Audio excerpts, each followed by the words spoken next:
Today I'm going to share with you a tragic tale, hearing which you will be compelled to commend the flight crew for their courage and professionalism in the face of extremely unfortunate circumstances.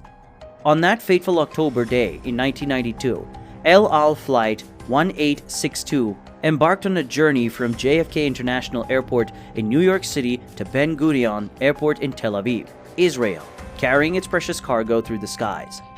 The engines of the Boeing 747-200F freighter propelled it forward with unrelenting determination as it soared with strength and grace. However, the crew noticed erratic behavior with the autopilot's speed regulation and radio issues during the journey from New York to Amsterdam.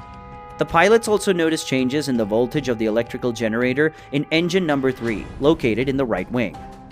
When the plane made its refueling stop in Amsterdam's Schiphol airport, they observed issues were repaired, at least provisionally, and a crew change took place. The captain, 59-year-old Yitzhak Fuchs, had been a fighter-bomber pilot in the Israeli Air Force in the 1950s and had flown for El Al for 28 years. The first officer was 32-year-old Arnon Ohad, and the flight engineer, 61-year-old Gedaliah Sofer, was the most experienced crew member. Apart from the crew, 23-year-old Anat Solomon was on board as the single non-revenue passenger. At 18:21 hours, the plane began its takeoff roll from the runway, with a takeoff gross weight of 338.3 metric tons. The plane took its usual course after takeoff, and no anomalies were observed during the first 5 minutes.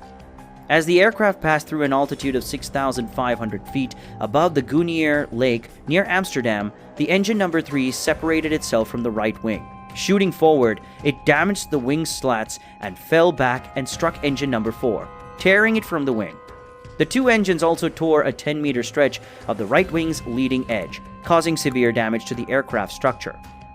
Witnesses on the ground and recreational boaters on the Gunier Lake reported a thunderous roar piercing the air, followed by a trail of smoke and a momentary flash of fire in the right wing. Following a mayday call to air traffic control, the aircraft turned to the right to make an emergency landing at Schiphol and immediately started dumping fuel. Neither the air traffic controller nor the pilots initially grasped the severity of the situation. While the pilots were aware that they had lost power from the two engines, they didn't know that the engines had completely detached and damaged the wing. Since the aircraft was only 7 miles from the airport and still at an altitude of 5,000 feet, it had no choice but to continue circling the airport as many times as needed, until it reduced its altitude and came within feasible range for landing. During an aircraft turn, the wing flaps are extended. In this Boeing 747 cargo jet, the inboard trailing edge flaps powered by the number 1 hydraulic system extended efficiently. However, the outboard trailing flaps powered by the number 4 hydraulic system couldn't extend since the system was damaged, meaning that the aircraft would have a higher pitch altitude than usual while slowing down. Apart from this, the leading edge slats didn't extend on the right wing, which had sustained extensive damage. As the plane slowed down for approach, the aircraft tilted towards the right due to differential flap configuration and increased lift on the left side. This resulted in the crew losing almost all ability to prevent the aircraft from rolling to the right, and the right roll soon reached 90 degrees. The once mighty aircraft, now a wounded giant, hurled towards the earth below. A sense of dread washed over the crew as they realized the unthinkable.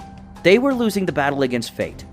The use of several systems was lost or limited, subsequently leaving the flight crew with marginal control of the airplane. Due to the limited controllability, a safe landing became highly improbable. In a heartbreaking instant, the plane crashed into 2 high-rise apartment complexes in the bustling Bel Mamir neighborhood, and a big smoke cloud was seen over the city, shattering lives and dreams in an instant. The engine's detachment was traced back to the inadequate attachment of an engine pylon. This disaster, which was caused due to insufficient safety precautions, claimed the lives of 4 crew members and 39 innocent individuals on the ground. The crash of El Al Flight 1862 serves as a somber reminder of the fragility of human existence and the unpredictable nature of the skies we navigate.